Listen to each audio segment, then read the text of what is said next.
Olá, seja muito bem-vindo. Começa agora o Paraná Agro Repórter, um programa de agricultura com o olhar paranaense. Hoje vamos falar sobre os desafios na produção de alimentos e as startups que prometem revolucionar o mercado. E também as novidades em sistemas de produção agropecuária sustentáveis. E um sistema inovador de irrigação de flores.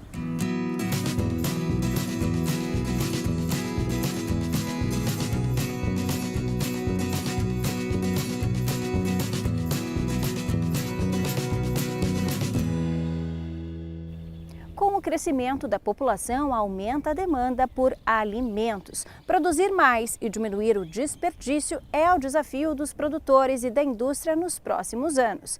Este desafio estimulou a criação de startups que prometem ajudar nesta tarefa. Confira os detalhes na reportagem. O planeta tem cerca de 821 milhões de pessoas passando fome e 623 milhões de pessoas obesas. Até 2050, nós teremos uma demanda de alimentos para abastecer cerca de 10 bilhões de pessoas. E nesse contexto, nasce um movimento em São Paulo chamado Food Tech. Eu estou aqui com uma das idealizadoras desse movimento, a Carolina. Eu gostaria de saber, Carolina, por que nasce esse movimento? O Food Tech Movement nasceu para que nós pudéssemos repensar toda a cadeia de alimento. Então, a forma como nós cultivamos, processamos, distribuímos, vendemos, consumimos e descartamos, os nossos alimentos, as embalagens, tudo de uma forma mais sustentável e de uma forma mais inteligente para atender essa demanda que o senhor comentou aqui no começo. Nós vamos bater 10 bilhões de pessoas daqui a 32 anos, temos pessoas morrendo de fome, numa outra ponta pessoas sofrendo com doenças como obesidade e um novo consumidor que vem aí ávido por dietas mais saudáveis, mais sustentáveis, mais engajado com movimentos sociais de impacto positivo.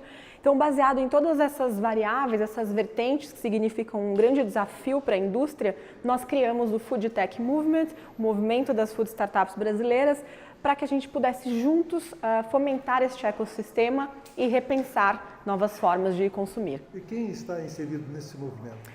Hoje nós temos inseridos nesse movimento a grande indústria de alimentos e bebidas, nós temos 123 empresas mapeadas do nosso mapa, que foi o primeiro mapa brasileiro de food techs.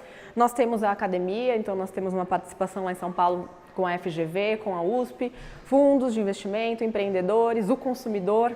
Desde que nós lançamos o movimento em maio desse ano, nós fazemos mensalmente encontros com todos esses representantes do ecossistema e nós temos tido todos os representantes participando. Mas também nós temos parceiros de institutos de pesquisa, então nós vemos quais são as tendências globais dentro desse segmento e conduzimos pesquisas aqui no Brasil, então como por exemplo orgânicos, como o mercado substituto da carne. Então a gente pega esses temas de maior relevância, fazemos as nossas pesquisas e com isso a gente vai conduzindo os nossos encontros mensais. Tudo que vai sendo descoberto, a gente consegue já mapear e a gente também faz os nossos relatórios de tendências através de diferentes fontes de informação, que vão desde governo, órgãos, no Brasil, no mundo. A gente mapeia muito a inovação em outros países, então novos produtos que estão sendo lançados. A gente também mapeia muito estudos de comportamento dos novos consumidores, então tudo que está mudando na forma de tomar decisão, tudo que os consumidores estão buscando, a gente também tem esse radar. Então a gente vai mapeando tudo isso para juntar tudo isso e chegar em algumas recomendações do que a gente acredita que seja o caminho ideal. Dos consumidores atuais, a gente já vê muitas mudanças na forma de comprar. Então a gente já começa a ver consumidores mais preocupados com a lista dos ingredientes que vão estar dentro daquele produto que ele escolhe na prateleira do supermercado.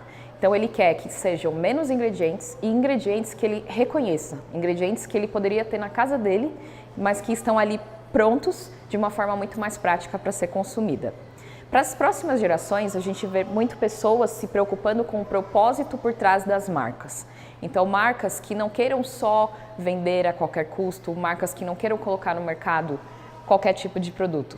Marcas que tenham compromissos, marcas responsáveis com a sociedade. Então, marcas que saibam escolher seus produtores, que tenham uma noção de sustentabilidade, embalagens mais sustentáveis, embalagens recicláveis. Então, marcas que trabalhem com propósito e que, de fato, ofereçam produtos dentro desse propósito maior. As pessoas vêm pedindo para consumir mais alimentos saudáveis, mais orgânicos, então elas já estão dispostas a pagar a mais por isso. Tem algumas barreiras ainda a serem transpostas, como por exemplo a acessibilidade a esse tipo de produto, mas a gente vem se desenvolvendo bastante. Inclusive tem uma parcela da população das grandes capitais, né, a sua maioria que pensa e consome como pessoas de primeiro mundo, que já encontram esse tipo de produto, já buscam, compram online e estão mais conectadas com essas tendências globais.